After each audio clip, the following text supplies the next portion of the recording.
ತುಂಬಿಕೊಟ್ಟಿದ್ಯಾ? ಹೌದು ಹೌದು ಹೌದು.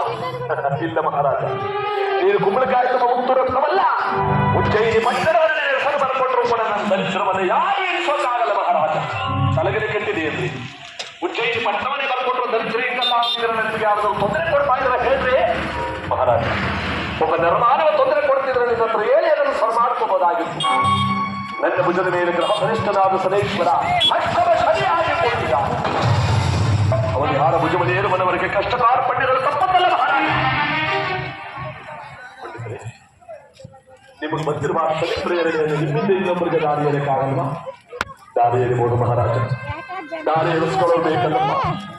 ಸುಖವನ್ನೇ ಯಾರು ಬೇಕಾರಿಸ್ಕೊಳ್ತಾರೆ ಮಹಾರಾಜ, ಕಷ್ಟವನ್ನೇ ಯಾರು ಇಸ್ಕೊಳ್ತಾರಪ್ಪ.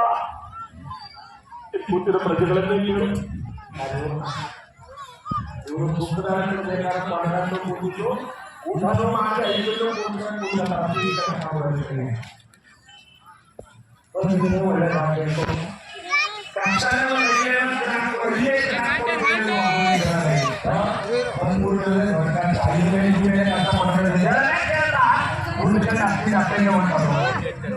ಭಗವಂತನ ಕಥೆ ಕೇಳಿದವರಿಗೆ ಕಷ್ಟವನ್ನು ನಿವಾರಣೆ ಮಾಡ್ತಾನೆ ಭಗವಂತ. ಈ ಮಾತು ಸತ್ಯ. ನಾವು ಕೂತು ಸ್ವಲ್ಪ ಹೊತ್ತು ಕೇಳಬೇಕು. ಈಗ ನವಗ್ರಹಗಳ ಪೂಜೆ ಬರುತ್ತೆ. ಈಗ ಸುಖವನ್ನು ಯಾರು ಬೇಕಾಗಿಸೋದ್ರೆ ಕಷ್ಟವನ್ನು ಯಾರಿಸೋದ್ರೆ ಎಂದಾಗ ವಿಕ್ರಮ ಹೇಳ್ತಾನೆ, ನಾನು ಇರಿಸೋಗ್ತೇನೆ.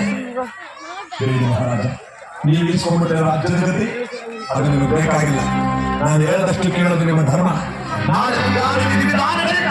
ನೀವು ಬಂದಿರುವ ಶನಿ ಪ್ರೇರಣೆಯ ದಾರಿಯನ್ನು ಕುಡಿಯುವಾಗ ವಿಧಿವಿಧಾನಗಳಿಂದ ತುಳಸಿ ಮತ್ತು ಬಿಲ್ಪತ್ರೆಯ ದಳಗಳಿಂದ ದಾರಿ ಎರಿತಾ ಇದ್ದಾನೆ ವಿಕ್ರಮನಿಗೆ ವೇದಶರ್ಮ ಪಂಡಿತೋತ್ತಮ.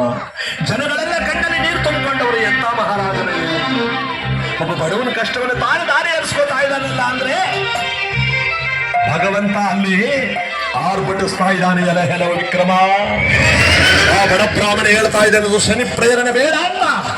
ಹಾಗೂ ಕೂಡ ನೀವು ದಾರಿ ಏರಿಸ್ಕೋತಾ ಇದ್ದೇನೆ ಅಂದ್ರೆ ನಿನ್ನ ದುರಹಂಕಾರ ಎಷ್ಟಿರಬೇಕು. ನಾನು ಚಕ್ರವರ್ತಿ, ನನ್ನನ್ನು ಏನು ಮಾಡಬಲ್ಲ ಅಂತ ದಾರಿ ಏರಿಸ್ಕೋತಾ ಇದೆಯಾ ವಿಕ್ರಮ? ಆ ಬಡ ಬ್ರಾಹ್ಮಣರಿಗೆ ಊಟ ಬಟ್ಟೆ ಗತಿ ಇದ್ದೆ ಮಾಡಿದ್ದೆ. ನಿನ್ನೇನು ಮಾಡ್ತೀನಿ ಗೊತ್ತಾ?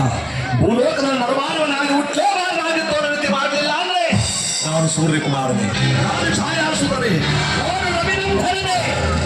ನೋಡಿ ವಿಕ್ರಮನ ಕತೆ ಆದಿರೋಗ ಮಾನವ ಮನುಭೋಗ ಮಾತ್ರ ದಾರಿ ಏರಿಸ್ಕೋತಾ ಇದ್ದಾನೆ. ಶರಣರ ಗೀತೆಯನ್ನು ಕೇಳಿಕೊಂಡಿದ್ದಂತ ಈ ಒಂದು ಗೀತೆ ಮಾತ್ರ ಕಾರ್ಯಕ್ರಮದಲ್ಲಿ ಗೀತೆಗಳನ್ನು ಹಾಕ್ತೀವಿ. ನೀವು ಮಹನೀಯರಿಗೆ ಭಗವಂತ ಕೇಳಿಕೊಂಡಂತ ಗೀತೆ ಮಾತ್ರ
ಬಡಿಯ